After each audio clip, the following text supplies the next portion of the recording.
Halo, Assalamualaikum warahmatullahi wabarakatuh. Selamat siang rekan-rekan semua. Perkenalkan, saya Listia. Saya yang akan menjadi moderator di workshop kali ini, episode terakhir. Ya, workshop kali ini Actuary from Zero berupa webinar series. Ya, kali ini kita akan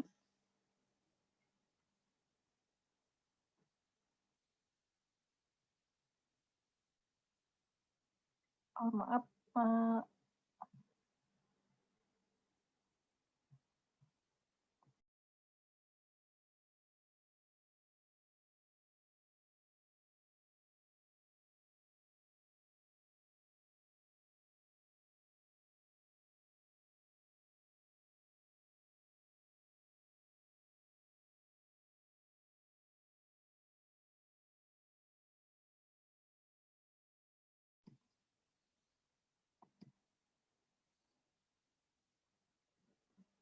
Oke, Assalamualaikum warahmatullahi wabarakatuh. Selamat siang rekan-rekan semua. Selamat bertemu kembali di acara workshop webinar series episode terakhir. Kali ini topik yang akan kita dengarkan bersama-sama dari narasumber adalah reasuransi. Oh ya, perkenalkan, saya Listia. Saya yang akan menjadi moderator di webinar series kali ini. Oke, sebelumnya saya akan perkenalkan dulu narasumber kita. Narasumber kita kali ini adalah Kakak John Mart atau biasa dipanggil John. Ya, John sudah berpengalaman di bidang asuransi, khususnya di bidang aktuaria lebih dari 20 tahun. Ya, beliau menangani bidang aktuaria, kemudian product development, dan risk management.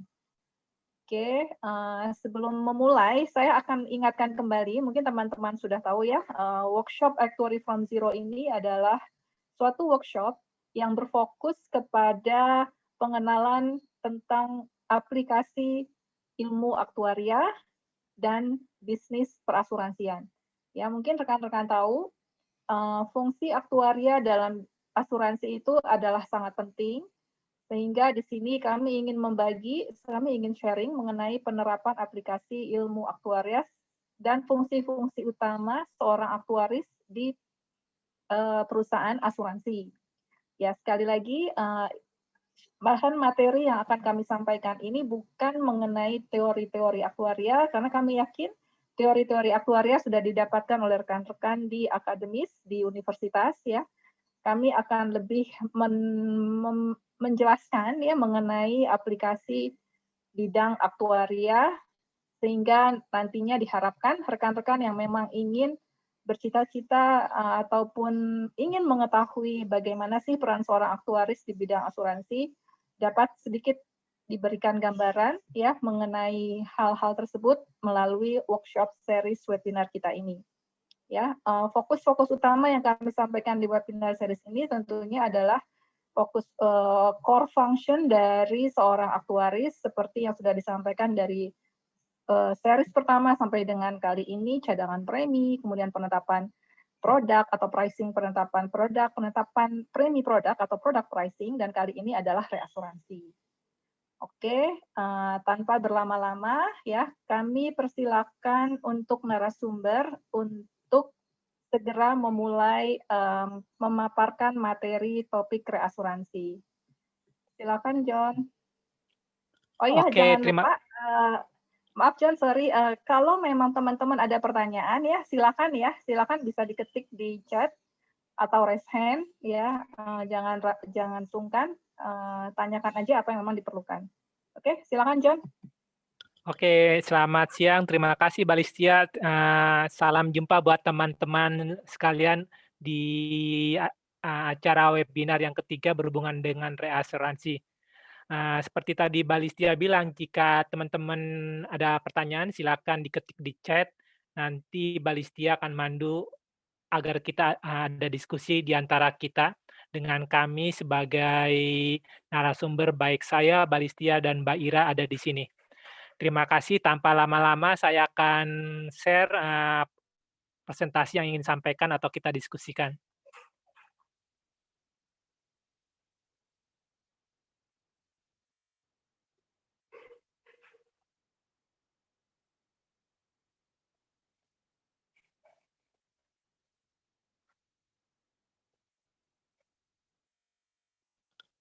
Oke, terima kasih. Teman-teman, apakah kelihatan, presentasi slide yang di komputer teman-teman? Ya, sudah John. Oke, saya mulai, terima kasih. Oke, agenda kita hari ini ada beberapa yang ingin kita diskusikan atau saya sharing. Satu, apa itu reasuransi, ada 2 metode proporsional dan non proporsional, ada juga metode surplus dan quota share, ada juga metode excess of loss, dan peraturan yang reasuransi yang saat ini berlaku di negara kita. Juga bagaimana mengadministrasikan, kegiatan reasuransi. Oke, apa itu reasuransi? Ketika tertanggung membeli asuransi ke perusahaan, asuransi, sebenarnya tertanggung itu mentransfer risiko ke perusahaan asuransi. Nah, begitupun juga, sama seperti perusahaan asuransi, punya kapabilitas atau daya tahan, risiko sebesar tertentu, sehingga untuk risiko di atas, sebesar tertentu tersebut harus ditransfer kembali ke perusahaan reasuransi. Nah, proses perusahaan asuransi mentransfer risiko ke perusahaan reasuransi itu yang kita namakan reasuransi. Jadi, saya ulang lagi, tertanggung mentransfer risiko ke perusahaan asuransi. Kemudian perusahaan asuransi mentransfer risiko juga ke perusahaan reasuransi. Dan sebenarnya perusahaan reasuransi pun mentransfer sebagian risiko yang ada pada perusahaan reasuransi ke perusahaan reasuransi lain, itu yang kita sebut dengan reasuradur atau retrosesi. Oke, retensi sendiri, perusahaan punya retensi sendiri atau punya kemampuan menanggung resiko sebatas kemampuan perusahaan tersebut. Jadi kalau misalkan kita lihat di sini pertanggungan, seperti kotak yang berwarna merah, maka warna biru perusahaan adalah batas retensi yang bisa di-cover atau ditanggung sendiri oleh perusahaan asuransi. Sehingga yang berwarna orange atau kuning ini akan direasuransikan atau ditransfer oleh perusahaan asuransi ke perusahaan reasuransi. Jadi kelebihan pertanggungan di atas retensi sendiri atau di atas retensi perusahaan asuransi ini akan dialihkan ke perusahaan reasuransi. Jadi, definisi retensi atau on retention atau retention limit, disebut juga adalah batas pertanggungan yang dapat diterima atau dikelola atau dijamin atau di-cover sendiri oleh perusahaan asuransi. Nah, bagaimana mengukur atau menentukan retensi sendiri sebenarnya, diatur di POJK dan ada juga di turunannya di SEOJK. Jadi sebenarnya, saat ini batasan retensi sudah diatur oleh otoritas jasa keuangan. Kemudian besar retensi pun, tergantung dari kemampuan perusahaan asuransi. Besar retensi bisa ditetapkan per polis atau per jiwa.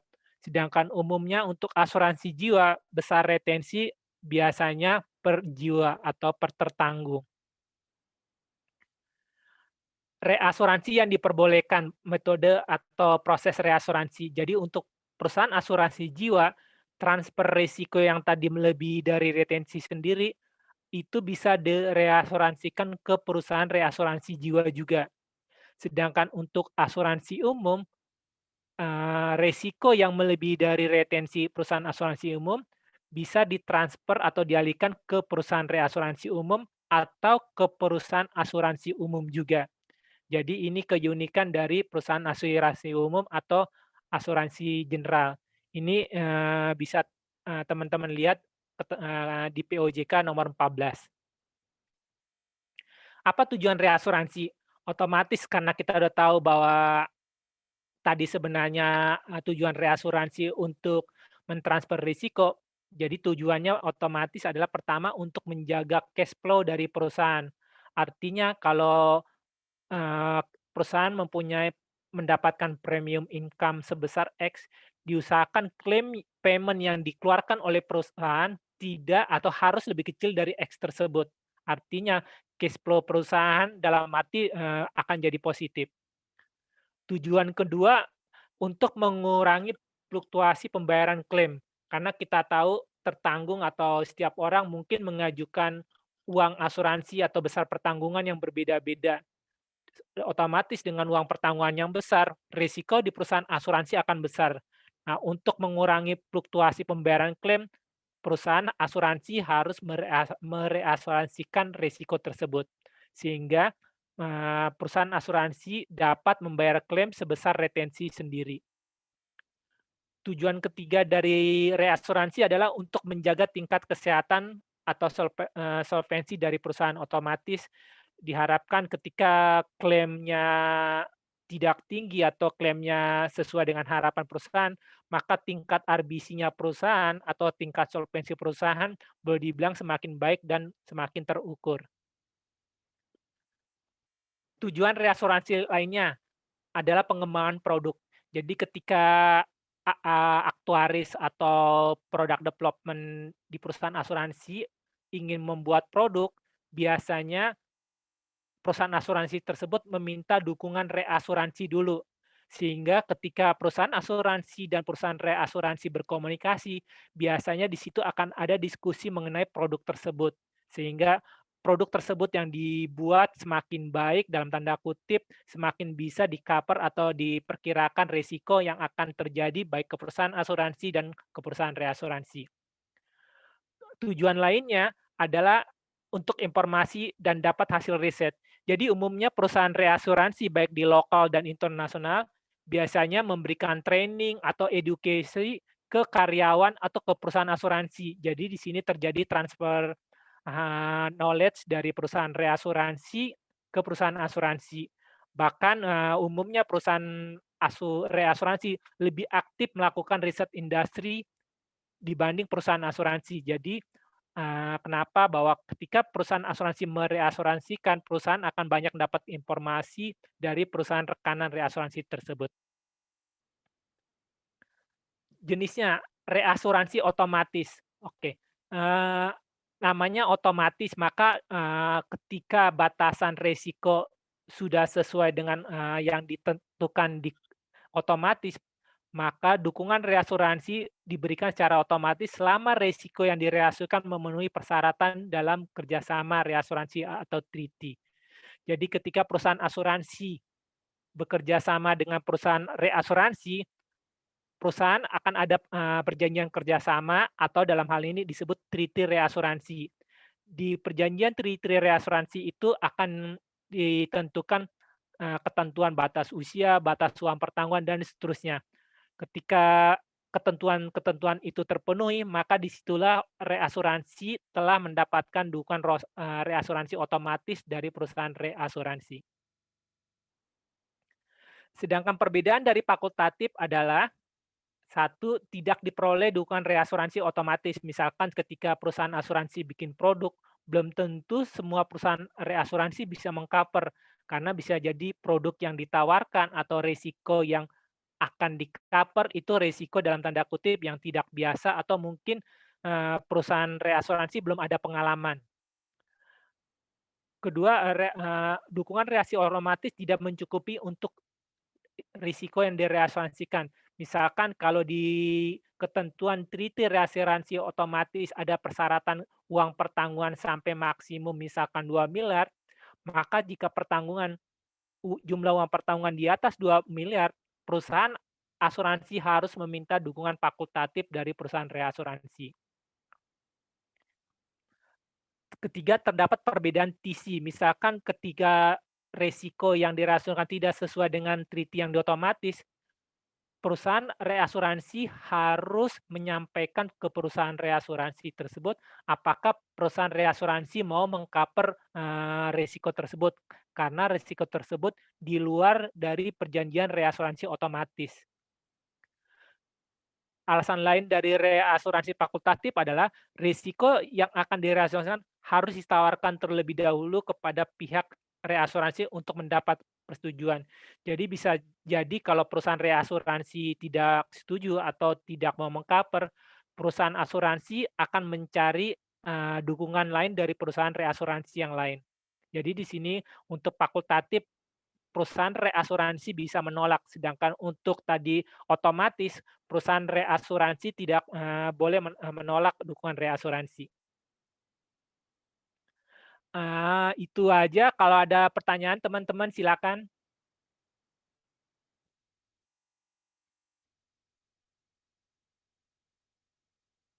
John, Ya silakan, Mbak. John, ada pertanyaan ini, John. Ada pertanyaan, satu pertanyaan dari rekan kita Hidayat.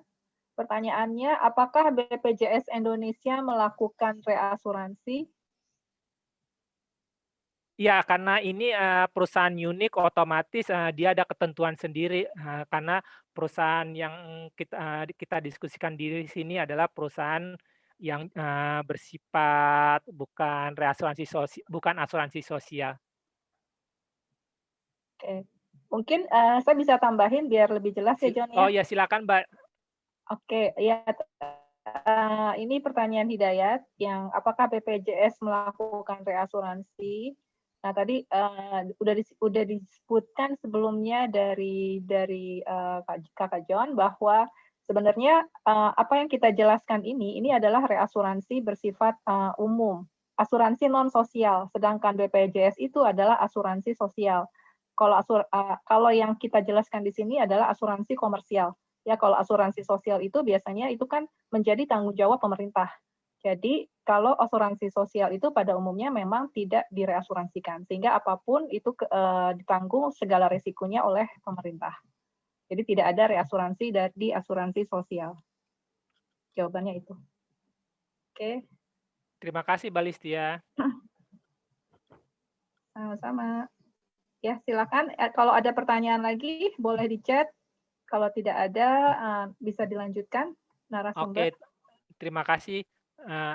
Selanjutnya kita akan diskusi mengenai asuransi proporsional. Ada lagi, Oh, maaf silakan. John, ternyata ada satu pertanyaan John, ini saya baru baca. Oke, pertanyaan Silakan. dari Ferry, ya pertanyaan dari Ferry, ketika perusahaan asuransi membuat produk, apakah akan membuat dua macam reasuransi? Reasuransi otomatis dan reasuransi fakultatif.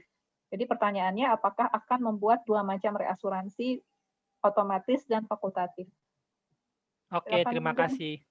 Ya, umumnya ketika perusahaan membuat produk, perusahaan itu sebenarnya sudah punya treaty otomatis. Jadi misalkan asuransi A sudah punya treaty otomatis untuk perlindungan profil risiko meninggal, mungkin juga cacat, mungkin juga critical illness.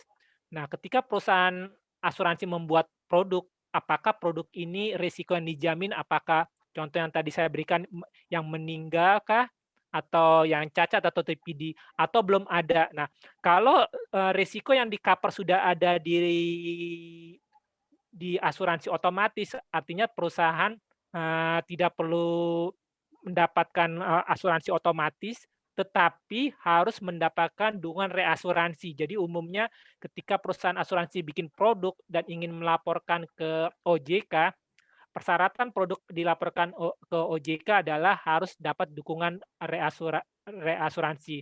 Artinya produk yang dibuat sudah mendapatkan dukungan asuransi yang umumnya adalah otomatis. Sedangkan kalau memang tidak ada di treaty otomatis, perusahaan asuransi harus mendapatkan dukungan fakultatif. Jadi sebenarnya ini bisa paralel, tapi yang tidak perlu harus dapat otomatis atau fakultatif. Mungkin apakah jelas teman yang Terima kasih, John. Sudah jelas belum, Ferry? Jadi intinya, kalau pada saat membuat produk, yang wajib itu adalah dukungan reasuransi otomatis. Itu wajib dalam arti kata kalau memang perusahaan asuransi itu tidak bisa menahan resikonya sendiri. Ya, jadi itu wajib dukungan reasuransi otomatis. Reasuransi fakultatif itu akan dibutuhkan jika memang produk yang ditawarkan ya itu mempunyai term and condition itu di luar dari perjanjian treaty otomatis. Ada yang sedikit menyimpang ya ada yang sedikit menyimpang dari dukungan reasuransi otomatis sehingga diperlukan juga dukungan reasuransi fakultatif. Kalau fakultatif itu negosiasi dengan pihak reasuransi, jadi nggak langsung di-accept, nggak langsung diterima. Jadi perlu diseleksi lagi resikonya oleh perusahaan reasuransi. Makanya disebut reasuransi fakultatif. Oke, mudah-mudahan bisa menjawab ya. Thank you, Mbak Listia. Ya, silakan dilanjutkan, John. Oke, saya lanjutkan ke slide berikutnya. Reasuransi proporsional. Jadi perusahaan asuransi atau dalam hal ini kita sebut ceding harus memberikan data polis atau peserta yang direasuransikan kepada pihak reasuransi. Kemudian perusahaan reasuransi harus melakukan asesmen terhadap risiko masing-masing polis atau peserta, menghitung proporsi risiko yang ditanggung. Jadi ini ketika perusahaan asuransi memberikan data ke perusahaan reasuransi, umumnya datanya sangat detail, siapa tertanggungnya, namanya, usianya, besar uang pertanggungan, dan seterusnya. Sehingga pihak reasuransi dapat menilai atau men-assess dari risiko per orang. Kemudian ceding dan reasuransi otomatis akan membayar klaim sesuai dengan proporsi masing-masing. Jadi itu yang pengertian dari proporsional. Proporsional ini lebih melihat ke individu dan lebih melihat per polis. Ini contoh reasuransi proporsional. Jadi misalkan perusahaan asuransi menerbitkan sekian polis, misalkan di sini contoh 3 polis, maka ketiga polis ini menjadi objek reasuransi yang akan direasuransikan oleh perusahaan asuransi ke perusahaan reasuransi. Otomatis ketiga polis ini harus memenuhi ketentuan treaty yang dimaksud. Misalkan diasumsikan di sini bahwa ketiga polis yang direasuransikan mempunyai uang pertanggungan di atas retensi dari yang sudah ditentukan oleh perusahaan asuransi. Sedangkan di reasuransi non proporsional, ceding tidak perlu memberikan data detail setiap polis atau tertanggung. Kemudian pihak reasuransi pun tidak melakukan asesmen atas risiko per polis atau per tertanggung, karena risiko yang di-cover oleh reasuransi adalah total klaim dari seluruh kerugian atau total loss di atas batas retensi dari ceding. Kemudian ceding menanggung sendiri semua klaim atau loss yang terjadi di atas secara total sampai batas tertentu. Jadi umumnya antara perusahaan asuransi yang disebut ceding dan perusahaan reasuransi sudah punya perjanjian atau kesepakatan sebatas retensi mana perusahaan asuransi atau perusahaan reasuransi akan meng-cover. Jadi datanya gelondongan, tidak perlu ada asesmen dan klaim sesuai dengan batas retensi yang sudah disepakati antara perusahaan asuransi dan perusahaan reasuransi. Kemudian pengertian data gelondongan di sini apa? Otomatis seluruh pertanggungan tanpa detail masing-masing. Misalkan seluruh portofolio dirasakan sampai maksimum batas 300 miliar. 300 miliar di sini bisa saja lebih dari 100 polis atau 200 polis dan seterusnya. Tetapi yang kita informasikan ke perusahaan reasuransi adalah batas maksimum sampai 300 miliar dari seluruh portofolio. Kemudian menyebutkan risiko-risiko yang dipertanggungan. Karena perusahaan asuransi dan perusahaan asuransi meng-cover risiko, di sini harus jelas risiko apa yang akan direasuransikan. Misalkan apakah risiko meninggal, atau risiko cacat tetap, atau risiko critical illness, atau risiko apa, itu harus jelas sehingga perusahaan reasuransi dan perusahaan asuransi jelas kesepakatannya. Kemudian menyebutkan ini kelompok peserta blok data itu yang sejauh mana, misalkan apakah pertanggungannya untuk meng-cover asuransi individu atau contohnya di sini pertanggungannya hanya untuk meng-cover peserta seluruh asuransi kumpulan. Jadi di sini bentuk datanya adalah bulk atau gelondongan. Contoh non proporsional. Oke, misalkan di sini ada sekian polis. Jadi objek reasuransi bukan detail per polis tapi dibilang loss kerugian dari ceding. Jadi ditentukan kerugian sebatas maksimum berapa yang akan direasuransikan. Oke, jadi kalau disumarikan antara reasuransi proporsional dan non proporsional, contohnya treaty reasuransi untuk polis individu dengan metode surplus. Kemudian treaty reasuransi untuk polis individu dengan metode quota share. Surplus di sini contohnya misalkan kalau batas, retensi perusahaan misalkan per orang 200 juta, maka di atas 200 juta itu yang akan direas. Kemudian contoh kuota share di sini adalah misalkan umumnya asuransi general atau asuransi kesehatan, kuota share dengan perusahaan asuransi, reasuransi dengan proporsional misalkan, 50% 50% atau 70% 30%. Sedangkan contoh untuk reasuransi non profesional yaitu treaty reasuransi dengan metode Excel atau excess of loss.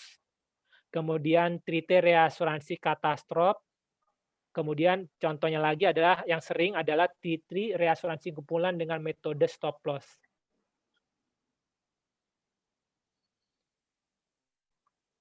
Oke, kalau kita lihat untuk reasuransi proporsional contohnya treaty-nya treaty reasuransi untuk polis individu dengan metode surplus adalah seperti berikut. Misalkan di sini setiap polis individu dengan nilai pertanggungan di atas retensi, maka itu akan direasuransikan.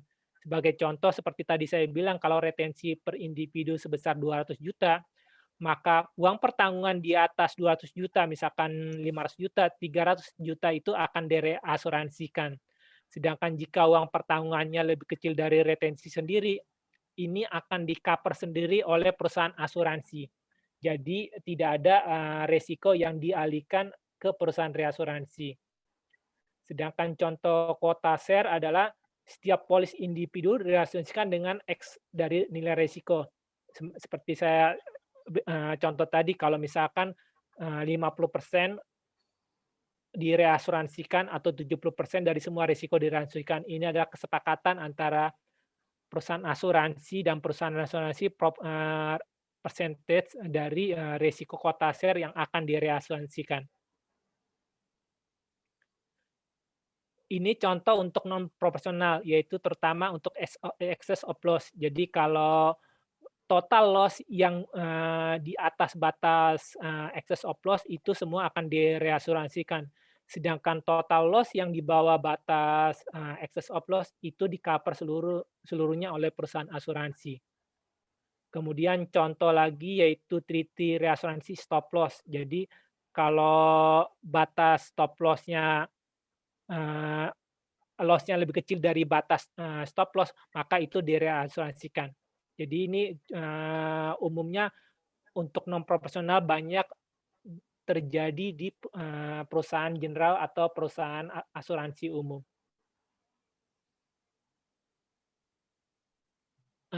Oke teman-teman, ada pertanyaan atau mau didiskusikan?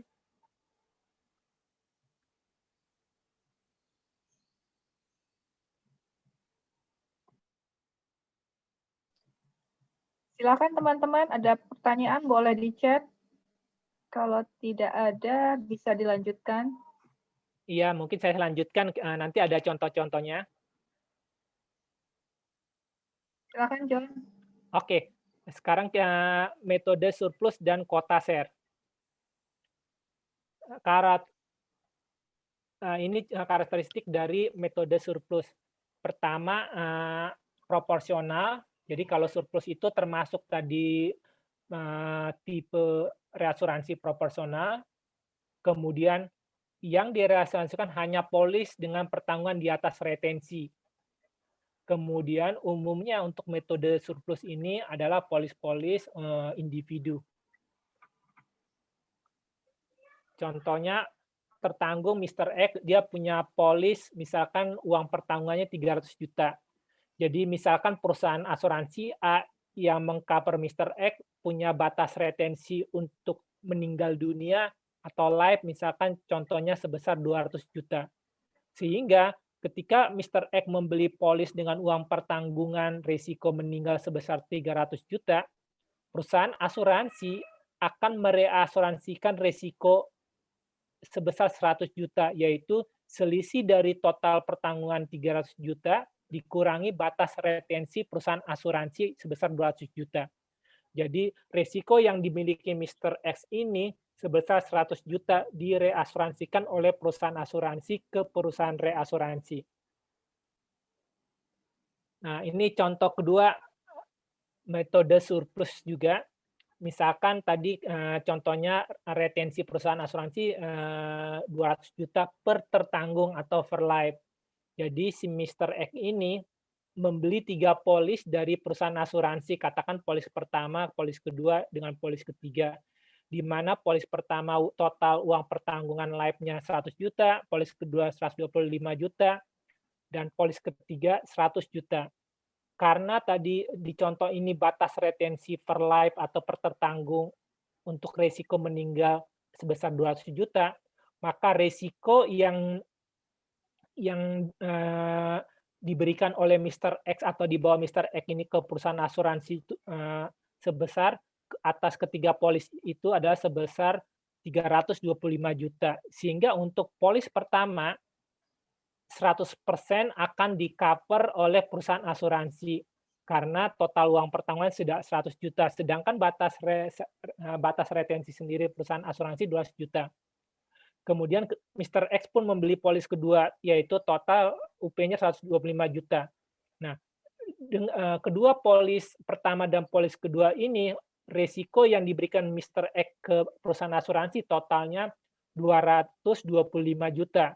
Sehingga selisih antara 225 juta total akumulasi uang pertanggungan dikurang batas retensi perusahaan sebesar 200 juta, yaitu 25 juta ini yang direasuransikan. Kemudian ketika Mr. X tersebut orang yang sama membeli polis ketiga dengan uang pertanggungan 100 juta, berarti akumulasi uang pertanggungan Mr. X ini atas ketiga polis adalah 325 juta. Sehingga untuk polis ketiga, seluruh uang pertanggungan sebesar 100 juta ini direasuransikan oleh perusahaan asuransi ke perusahaan reasuransi. Jadi kalau kita lihat di sini, dari total pertanggungan 3 polis atau total uang pertanggungan 325 juta, perusahaan asuransi meng-cover 200 juta, sedangkan sisanya 125 juta direasuransikan. Sekarang metode quota share karakteristiknya. Nah, ini termasuk metode reasuransi proporsional. Jadi semua polis atau peserta direasuransikan sebesar X%. Seperti tadi contohnya, apakah 50% dari 70%, ini direasuransikan. Ini umumnya untuk quota share di polis individu maupun di polis kumpulan. Contoh, jadi Mr. X membeli satu polis, katakanlah uang pertanggungannya kalau kesehatan totalnya katakan risikonya di-cover, maka risiko dari Mr. X ini sebesar 30% ini itu direas, sedangkan yang 70% di-cover sendiri oleh perusahaan asuransi. Atau misalkan kalau pertanggungan contohnya critical illness, kalau berapapun uang pertanggungan atas Mr. X ini, sebesar 30% dari uang pertanggungan ini akan direasuransikan ke perusahaan reasuransi. Sedangkan 70% dari besar pertanggungan ini di-cover sendiri oleh perusahaan asuransi. Jadi perbedaan quota share dan tadi surplus adalah quota share umumnya semua direasuransikan tanpa melihat besarnya UP. Artinya dari Rp1 pun akan direasuransikan sebesar 30% dari besar uang pertanggungan ke perusahaan reasuransi. Contoh ini Mr. X juga, dia beli polis dengan uang pertanggungan total, kalau kita lihat di sini adalah 325. Jadi dari ketiga polis ini, baik polis pertama, polis kedua, polis ketiga, 30% dari uang pertanggungan tetap direasuransikan oleh perusahaan. Jadi kalau kita lihat di sini dari total ketiga polis ini, total yang direasuransikan ada 97,5. Sisanya otomatis sebesar 70% ini yang akan di-cover oleh perusahaan ceding atau perusahaan asuransi sendiri. Oke teman-teman, ada yang mau ditanyakan tadi kuota share dan metode surplus, silakan. Silakan teman-teman kalau ada pertanyaan, boleh di chat.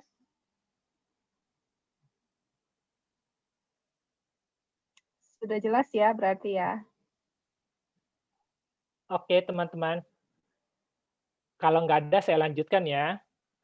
Oh ya, ini pun nanti materinya akan kami sharing atau kami share ke teman-teman. Jadi teman-teman akan mendapatkan materi ini nantinya. Oke, sekarang kita mau diskusi ke metode reasuransi yang lain, yaitu metode excess of loss atau XL. Jadi ciri-cirinya atau karakteristiknya adalah ini excess of loss ini kan tadi kita udah seperti di presentasi sebelumnya, ini termasuk kategori non proporsional. Jadi objek reasuransi adalah kelebihan nilai kerugian di atas batas tertentu. Jadi misalkan kalau batas retensinya katakan 30 miliar, total keseluruhan di atas 30 miliar ini kita reasuransi. Dan biasanya ini metode excess of loss ini ada pada polis-polis kumpulan. Contohnya perusahaan asuransi atau tadi CD mempunyai nilai kerugian 150 miliar. Jika di perjanjian antara perusahaan asuransi dan perusahaan reasuransi menyatakan bahwa batas retensi sendiri untuk perusahaan asuransi sebesar 50 miliar, sehingga jika total nilai kerugian adalah 150 miliar, maka perusahaan asuransi akan mereasuransikan dari total kerugian 150 miliar, yaitu sebesar 100 miliar kepada perusahaan reasuransi. Sedangkan retensi sendiri, yaitu sebesar 50 miliar, ini tetap di-cover oleh perusahaan asuransi. Jadi biasanya di treaty-nya excess of loss sangat jelas batas maksimum retensi sebesar sampai mana yang akan di-cover oleh perusahaan asuransi.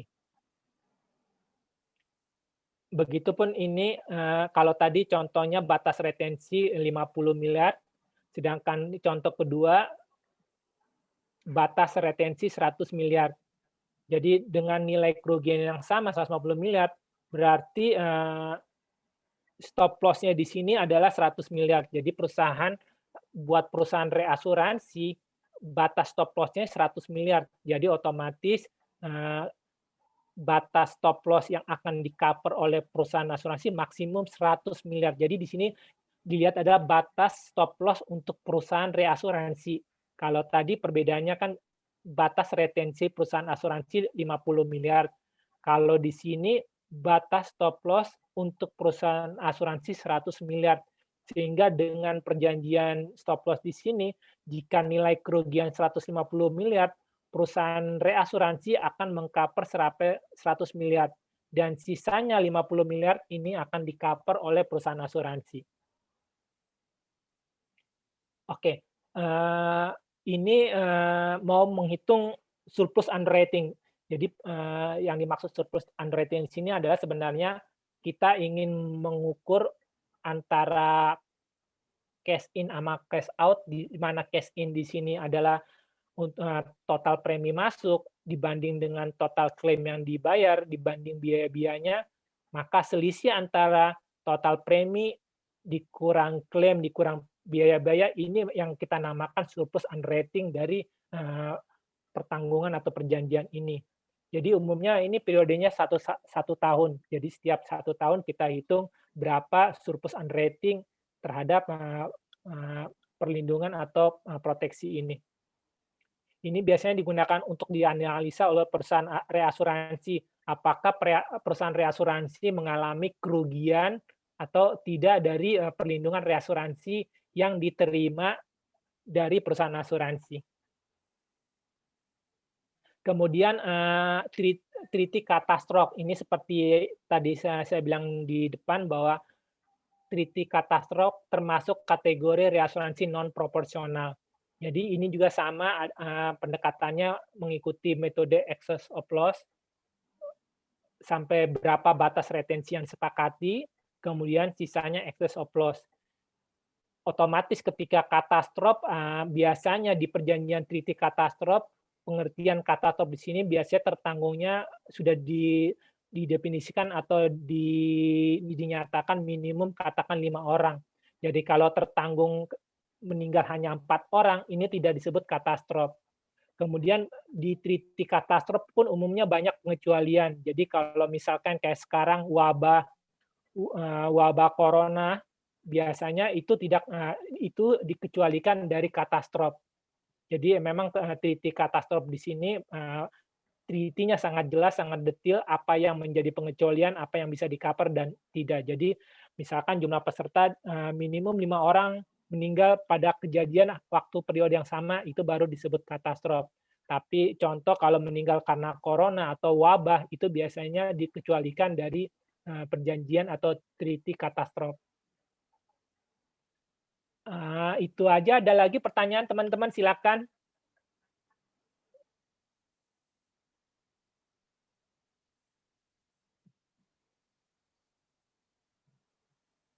Tadi kita udah diskusi excess of loss, stop loss, kemudian non-rating year, kemudian tadi treaty katastrof. Silakan kalau ada yang mau ditanyakan. Silakan kalau yang belum jelas, ada pertanyaan, boleh di chat.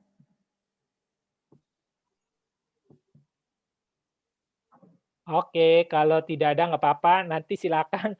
Kami juga memberi kesempatan teman-teman, artinya kalau nanti ada pertanyaan setelah acara webinar ini, silakan juga nanti diinformasikan atau di email ke kami akan bantu jawab atau kita akan diskusi. Oke, John, ada satu nih ya, ternyata, silakan. John. Boleh. Ada satu pertanyaan dari Livia. Siapa yang menentukan dan bagaimana cara perusahaan menentukan batas retensinya? Oke, seperti tadi di awal sebenarnya tersirat ada peraturan dari otoritas jasa keuangan dalam hal ini OJK. Jadi sebenarnya pemerintah dalam hal ini diwakili OJK sudah menentukan batas umum atau ketentuan umum mengenai batas retensi. Jadi sebenarnya pemerintah punya panduan general sih untuk ini loh, panduan untuk penentukan retensi. Tapi batas retensi itu akhirnya tergantung dari perusahaan bersangkutan, tergantung juga dari pengalaman perusahaan asuransi bersangkutan. Oke, sudah jelas. Mungkin saya bisa tambahin ya, John ya. Oh ya, silakan Mbak. Oke, batas retensi tadi sudah dijelaskan oleh John, itu benar bahwa ada ketentuan dari OJK penetapan batas retensi, tapi umumnya yang ditentukan oleh OJK itu adalah untuk asuransi general insurance. Ya, kalau untuk perusahaan life insurance, di sini peran penting seorang aktuaris untuk menentukan batas retensi limit dari perusahaan. Bagaimana cara menentukan batas retensi? Ya tentunya harus sesuai dengan risk appetite limit, risk appetite dari perusahaan. Seberapa besar sih ketahanan perusahaan untuk menanggung resiko jika terjadi suatu resiko? Ya biasanya itu dilihat dari performance, financial performance dari perusahaan, kinerja keuangan perusahaan. Ya bisa dilihat dari kekuatan modal perusahaan tentunya, dari RBC, ya kemudian dari modal perusahaan, dari surplus perusahaan, kemudian biasanya itu tim aktuari itu melakukan studi dalam menentukan retensi limit. Ada namanya retention study, itu dilakukan oleh tim aktuari untuk menentukan retensi limit yang paling optimal ya yang akan ditetapkan oleh suatu perusahaan asuransi. Semakin perusahaan asuransi semakin kuat kinerja keuangannya, RBC-nya sudah tinggi, kekuatan modalnya sudah tinggi, tentunya itu semakin besar dia bisa menahan resiko. Tapi kalau perusahaan asuransi yang memang baru, ya baru mulai establish, ya baru mulai memasarkan produk, ya tentunya retensinya ya pasti lebih rendah, ya kan? Karena nggak bisa menahan retensi yang semakin tinggi, karena kan resikonya akan semakin besar. Oke, jadi itu kira-kira penjelasan tambahannya. Thank you, Mbak Listia. Silakan lanjutkan, John. Oke.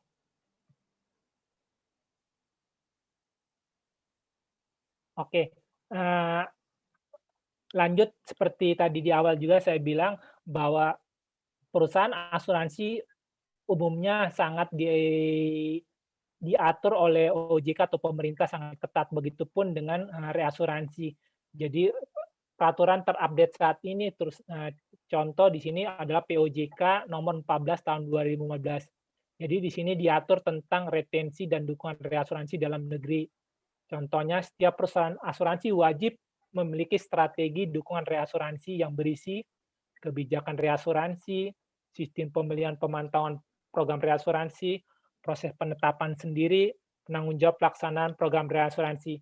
Ini semua tadi seperti yang Mbak Listia tadi ceritakan bahwa peran aktuaris sangat berperan sekali dalam penentuan retensi di sini. Seperti tadi Mbak Listia bilang, ketika menentukan retensi harus dibuat seoptimal mungkin untuk mendukung strategi perusahaan asuransi tersebut. Kemudian, di POJK tersebut juga, ketentuan wajib memiliki dukungan reasuransi 100% untuk produk asuransi sederhana. Kemudian dikecualikan untuk produk worldwide. Jadi misalkan, kalau produk asuransi kesehatan menjamin atau memberikan, servis perawatan rumah sakit di Indonesia maupun di luar negeri, ini yang contohnya disebut, produk worldwide. Atau misalkan ini contoh produk untuk multinasional ketika produk asuransi dibuat dari regional atau kerjasama dengan perusahaan di luar, maka ini termasuk juga produk multinasional. Jadi, POJK detailnya cukup banyak yang menerangkan atau mengatur tentang retensi maupun dukungan reasuransi dalam negeri. Kemudian, ketentuan lain, dukungan reasuransi luar negeri harus mendapat persetujuan OJK. Jadi perusahaan asuransi ketika ingin bekerja sama dengan perusahaan luar negeri, perusahaan asuransi akan, menginformasikan ke, OJK. Kemudian dukungan reasuransi otomatis dan fakultatif. Tadi di awal kita udah diskusi, metode reasuransi otomatis dan fakultatif. Sedangkan di POJK sendiri mengatur untuk misalkan untuk perusahaan asuransi umum harus mendapatkan 2 reasuransi dalam negeri atau 1 reasuransi dalam negeri ditambah asuransi umum dalam negeri. Sedangkan untuk perusahaan asuransi jiwa, dia harus mendapat 2 dukungan reasuransi dalam negeri. Sedangkan untuk asuransi umum syariah, dia harus mendapat dukungan 2 reasuransi syariah dalam negeri atau 1 reasuransi syariah dalam negeri ditambah 1 asuransi umum syariah. Sedangkan asuransi jiwa syariah harus mendapat 1 reasuransi syariah dalam negeri. Juga, ada tadi seperti tadi saya presentasikan mengenai treaty katastrof, di sini pun diatur di POJK bahwa perusahaan asuransi umum atau asuransi general harus wajib memiliki treaty katastrof. Jadi selain mempunyai dukungan reasuransi otomatis dan fakultatif, perusahaan asuransi umum harus memiliki treaty katastrof dengan perusahaan reasuransi.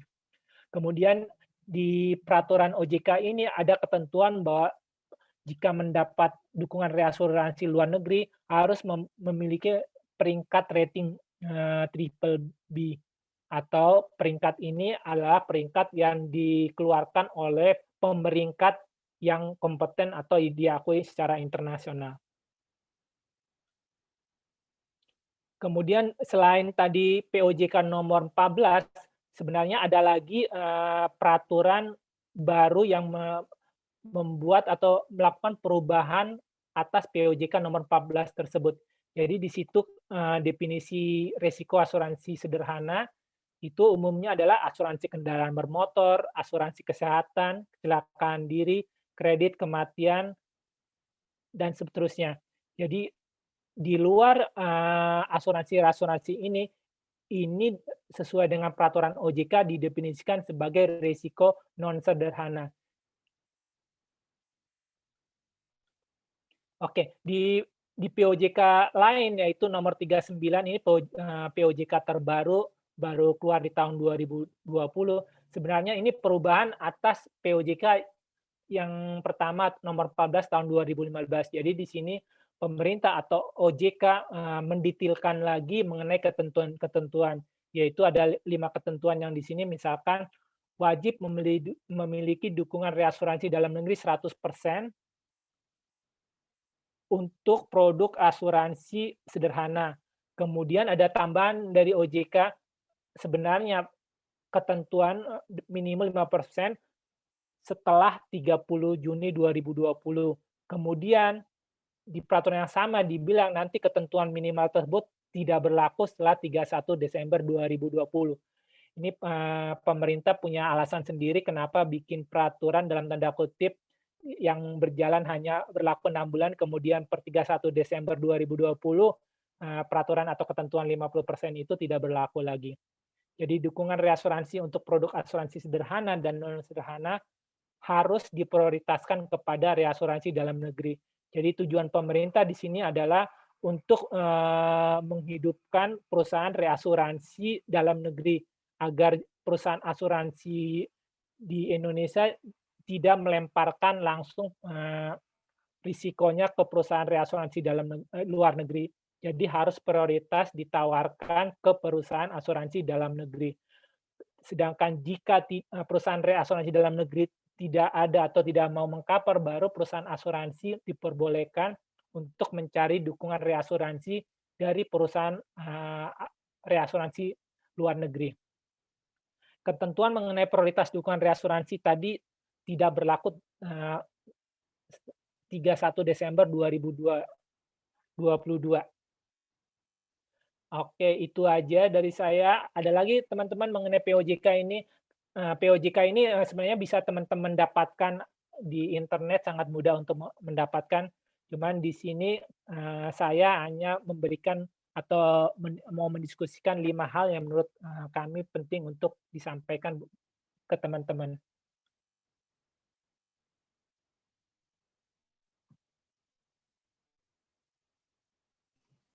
Silakan teman-teman kalau ada pertanyaan, ya silakan di chat lagi. Jangan malu-malu ya. Jangan malu untuk bertanya, jangan merasa pertanyaan bodoh ya. Silakan tanya apapun yang ingin ditanya.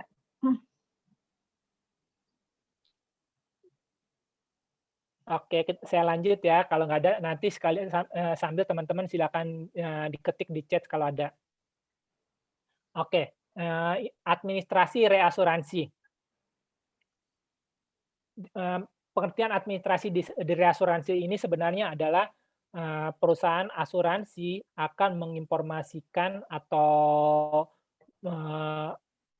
menyampaikan resiko atas tertanggung yang akan direasuransikan ke perusahaan reasuransi.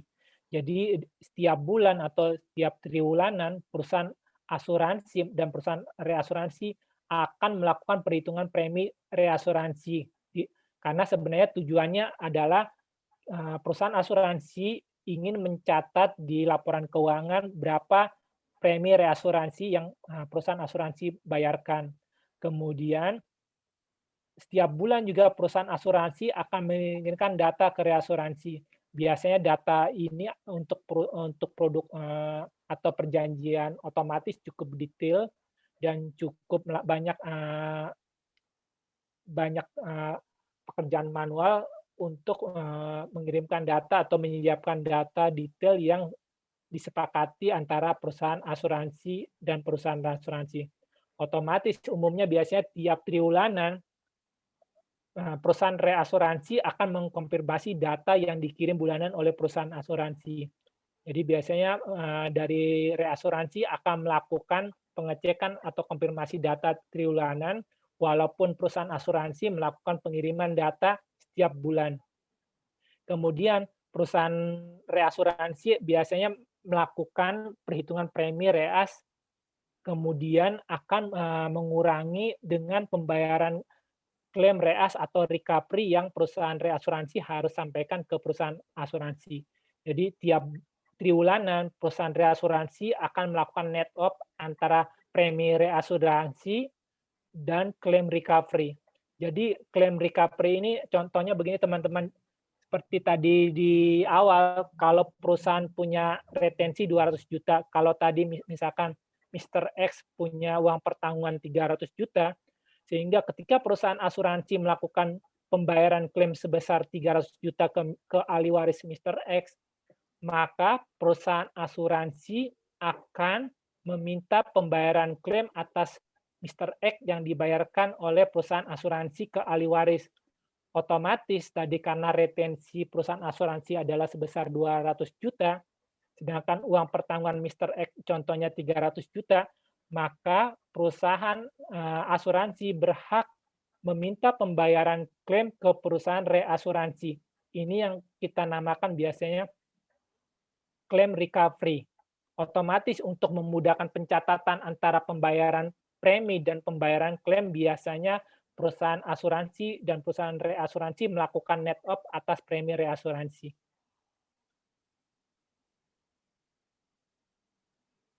Ini mengenai jenis premi reasuransi. Jadi premi reasuransi umumnya ada dua metode pembayaran, premi YRT atau Yearly Renewable Term, atau premi single premium. Jadi kalau produknya biasanya setahun-setahun, biasanya premi reasuransi yang perusahaan asuransi lakukan atau hitung biasanya mengikuti YRT. Sedangkan untuk periode jangka panjang, biasanya premi single untuk masa perhitungan lebih dari 1 tahun. Jadi ini umumnya yang dilakukan atau disepakati antara perusahaan asuransi dan perusahaan reasuransi mengenai metode atau perhitungan premi reasuransi.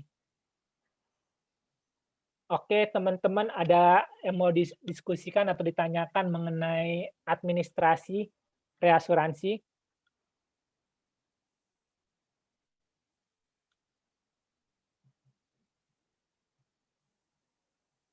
Silakan teman-teman semua.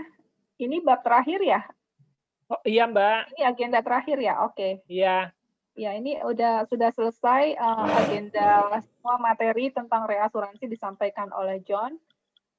Kita masih banyak punya waktu untuk diskusi, untuk tanya jawab. Silakan yang mau bertanya bisa di chat atau bisa langsung bicara juga boleh, di unmute. Feel free ya.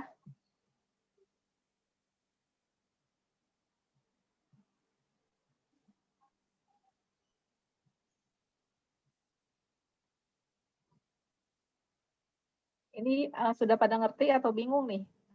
Silent.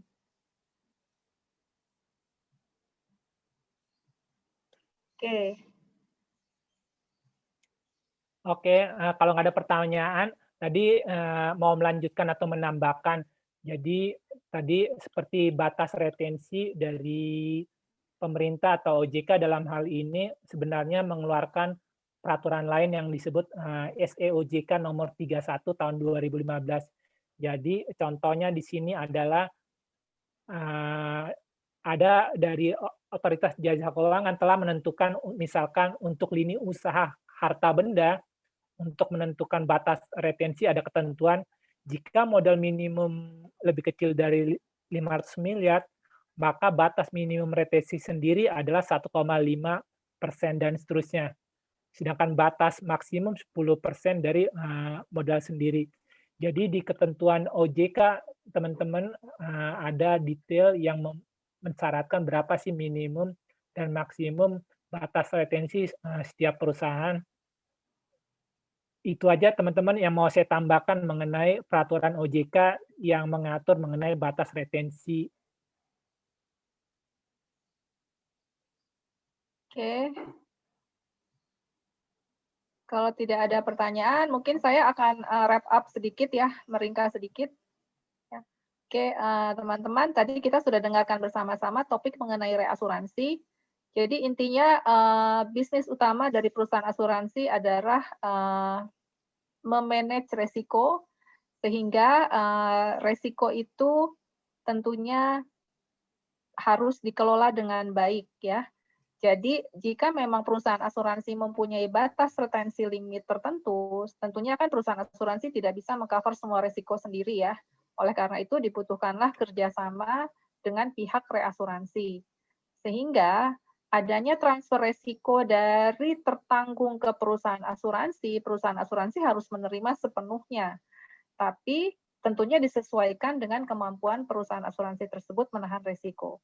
Sehingga jika ada pertanggungan yang besarnya di atas retensi limit, perusahaan asuransi akan men-sharing resikonya ke perusahaan reasuransi. Itulah yang dinamakan kerjasama reasuransi. Kerjasama reasuransi ada dua macam, ada kerjasama otomatis atau reasuransi otomatik atau treaty disebut juga, kemudian ada juga reasuransi fakultatif. Ya, bentuknya itu ada reasuransi proporsional dan reasuransi non-proporsional. Kalau reasuransi otomatis umumnya itu berupa proporsional, dapat berupa metode quota share, itu pembagian langsung di depan, langsung berdasarkan uang pertanggungan, berapa persen share yang ditahan oleh perusahaan reasuransi, berapa yang di-share ke reas. Umumnya itu berupa persentase tertentu. Kemudian reasuransi surplus itu berupa ekses di atas retensi limit itu akan di-share ke perusahaan reasuransi. Pada umumnya, retensi limit yang ditanggung oleh perusahaan asuransi adalah per jiwa atau per life. Sehingga jika ada seorang tertanggung membeli beberapa polis, uang pertanggungannya itu dikumulatifkan dulu, dijumlahkan, ya sehingga nanti bisa kita lihat ekses kelebihan atas retensi limit itulah yang direasuransikan. Tadi udah beberapa contoh dikemukakan, dijelaskan oleh John ya. Ada satu tertanggung yang membeli satu polis, ada satu tertanggung yang membeli 3 polis. Mekanismenya dalam arrangement surplus itu bisa dilihat, sudah dijelaskan tadi. Oke, untuk non-proporsional itu adalah contohnya untuk reasuransi katastrofik ya atau stop loss. Umumnya itu tidak berupa per polis, tapi berupa agregat polis atas kerugian yang akan diterima oleh perusahaan asuransi. Ya, asuransi katastrofik itu adalah, mungkin teman-teman tahu ya katastrofik itu apa ya? Katastrofik itu adalah suatu peristiwa atau resiko atas kejadian yang berskala besar, jumlah tertanggungnya itu satu kejadian bisa jumlah besar. Contohnya kejadian bencana alam, contohnya tsunami, atau contohnya juga kejadian pesawat terbang, kecelakaan pesawat terbang. Nah itu adalah salah satu contoh kejadian katastrofik. Nah itu adalah salah satu bentuk non-proporsional reasuransi. Ya biasanya ditentukan dalam perjanjiannya berapa minimum victims, minimum berapa orang yang terjadi atas resiko katastrofik itu, ya. Oke, itu adalah garis besar mengenai reasuransi, ya, mengenai ketentuannya itu sudah diatur oleh OJK, terutama untuk general insurance itu sudah ditetapkan batas retensi limitnya. Sedangkan untuk life insurance, disinilah peran aktuaris untuk menentukan retensi limit yang paling optimal. Oke, jadi itu kira-kira penjelasan singkatnya yang tadi sudah dipaparkan dengan detail oleh John. Oke, kalau tidak ada pertanyaan, ini saya buka sekali lagi, apakah ada pertanyaan? Silakan kalau ada pertanyaan. Kalau tidak ada, saya mau minta tolong untuk teman-teman untuk mengisi polling yang sebentar lagi akan muncul di layar.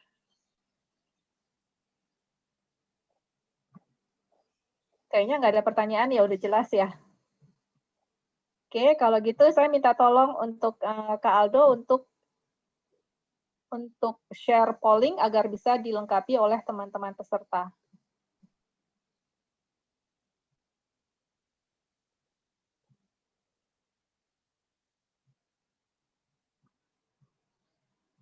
Mohon dilengkapi ya polling ini.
Oke, terima kasih rekan-rekan semua sudah melengkapi polling evaluasi atas workshop ini.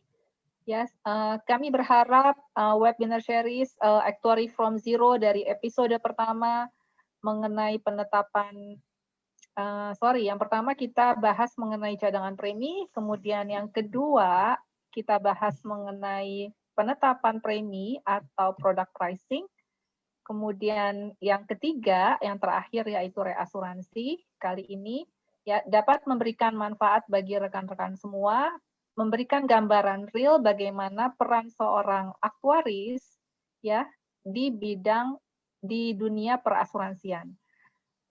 Karena ilmu teori-teori yang sudah kita dapatkan di dunia kampus, di akademisi, itu merupakan teori-teori yang dasar yang memang harus kita mempunyai teori dasar itu background dari seorang aktuaris kan juga harus mempunyai background dari ilmu aktuaria. Sedangkan pada saatnya nanti setelah terjun di dunia asuransi, ya kita akan seorang aktuaris itu langsung menerapkan ilmunya di praktis langsung, aplikasi langsung dari ilmu aktuaria itu.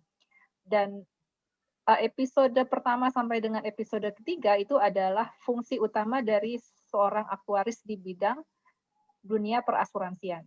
Kami percaya jika seorang aktuaris dapat melakukan tanggung jawabnya dengan baik, ya, maka akan tumbuh perusahaan asuransi yang sehat, ya, karena seorang aktuaris itu bertanggung jawab tidak hanya kepada perusahaan asuransi, tapi juga bertanggung jawab kepada para peserta, para pemegang polis maupun tertanggung.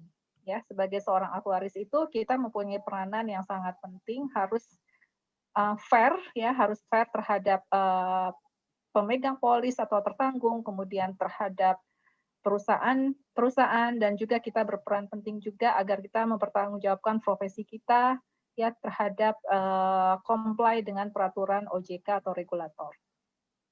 Oke, saya kira itu aja summary dari episode asuransi ini. Untuk penutup dari webinar ini, kita akan ada kenang-kenangan untuk berfoto bersama yang akan dipandu oleh Aldo. Silakan Aldo. Ya, terima kasih Bu Listia. Rekan-rekan dimohon untuk partisipasinya dalam sesi dokumentasi ini untuk mendokumentasikan workshop kita pada siang hari ini dan sekaligus menutup rangkaian workshop kita 2 minggu ke belakang. Dimohon untuk partisipasinya, menghidupkan videonya. Terima kasih untuk menghidupkan. Untuk gayanya boleh bebas. 1, 2, 3. 1, 2, 3. Ya, terima kasih atas partisipasinya. Dikembalikan ke Bu Listia sebagai moderator. Oke, terima kasih Aldo. Oke, terima kasih juga atas partisipasi dari rekan-rekan semua di acara workshop webinar Actuary from Zero dari episode pertama sampai dengan episode ketiga. Kami berharap sharing yang telah kami fasilitasi selama 3 minggu ke belakang ya bermanfaat bagi rekan-rekan semua, khususnya bagi teman-teman yang memang mempunyai keinginan untuk terjun di bidang perasuransian, khususnya di bidang profesi aktuaris. Oke, sampai bertemu kembali di acara workshop selanjutnya. Kami akan tetap berfokus karena tujuan dari Actuary from Zero ini adalah kami berfokus untuk membantu rekan-rekan semua khususnya mahasiswa-mahasiswa maupun fresh graduate ya di dunia perasuransian di bidang aktuaria yang ingin berkecimpung di profesi aktuaria. Oke, itu aja dari kami. Ya, sekali lagi terima kasih. Jika memang ada kesempatan bagi kami untuk memberikan sharing di workshop selanjutnya, kami berharap teman-teman semua juga dapat ikut kembali ya mengikuti workshop kami yang akan kami adakan di waktu-waktu selanjutnya. Oke, terima kasih rekan-rekan semua. Assalamualaikum warahmatullahi wabarakatuh.